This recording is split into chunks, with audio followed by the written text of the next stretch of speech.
my experience with Manqoba is a roller coaster. It's up and down, and I'm trying to find some equilibrium. And I think maybe not to full on react that the title is gone. Manqoba is absolutely the wrong person. Yeah, and I say it's an anomaly in the sense that already this season, Mamelodi Sundowns have scored 4 or more goals 4 times.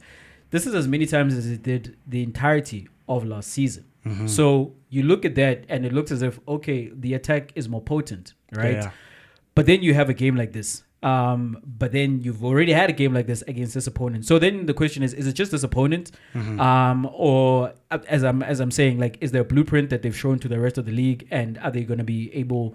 Are they going to play like that against Sundowns? The other thing is you can have the blueprint, but implementing it might be a whole conversation altogether, you know? Because if Sundowns then go on to rattle off the next however many games and they win those games, Kaizer Chiefs is coming up in the Cup, for example, you go to FNP, you win that, whether comfortably or not, and you come back in the league, you win your games, and you go to the Champions League, and you're on a run. Then we're saying, man, that was just a blip, you know? Mm-hmm. But if this continues... then you are absolutely concerned. It's ring the alarms time. But we are finding out about Sundowns in real time, right? As it happens, the Sundowns of Manqoba. Because as I'm saying, on the one hand, there's the narrative where they are more potent, more direct, and want to score more goals than last season's team. Manqoba himself said that they are more dangerous this season than last season. And then you have a game like this in the midst of that, where it's your poorest offensive performance in 4 years. So where do we place that? You know, and I think until we get a thread of similar performances and results, then it's still a bit up in the air in terms of what do we do with this performance. I don't want to downplay it either, because Sundowns lost their first game last season in May. Yeah, and this is happening now in October. So yeah, Chuck, as I'm saying, I think it's a roller coaster with Sundowns at the moment. They're going to settle into some pattern at some point, and we'll know a little more about them when that does happen.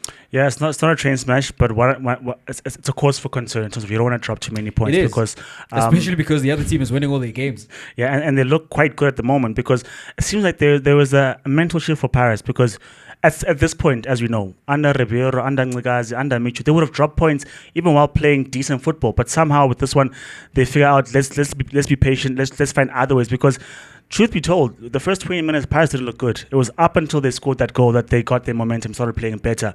But the reason why I raised the point of the loss is that it might raise belief in the opposition, because, as you said, for the most of 2-3 seasons, every time people play against Sundowns, like, it's a question of how many goals are we going to concede. But if Polokwane City win, then you're starting to think Manqoba's tweaking things, and they're not winning, and they're not as comfortable.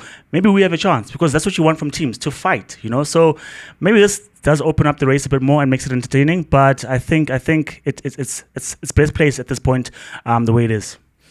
Of course you'd say that, Chuck. Of course you'd say that. Like, no bias whatsoever in that assessment. Like, it's best placed the way it is. We'll see, you know. And the other thing that's going to come into reckoning, it's going to be a factor, is the Champions League is coming up in December, right? And we'll see when Pirates start to travel. And Sundowns have the experience, but again, it's a new coach, you know. But he's been there throughout the campaigns of the Champions League. What's going to happen when they start to travel as well? So there's a fair long way to go in this one, but right here, right now, it's an exciting race, and you know what? This is what we've been asking for, and if this is what we're getting, all for it, Chuck.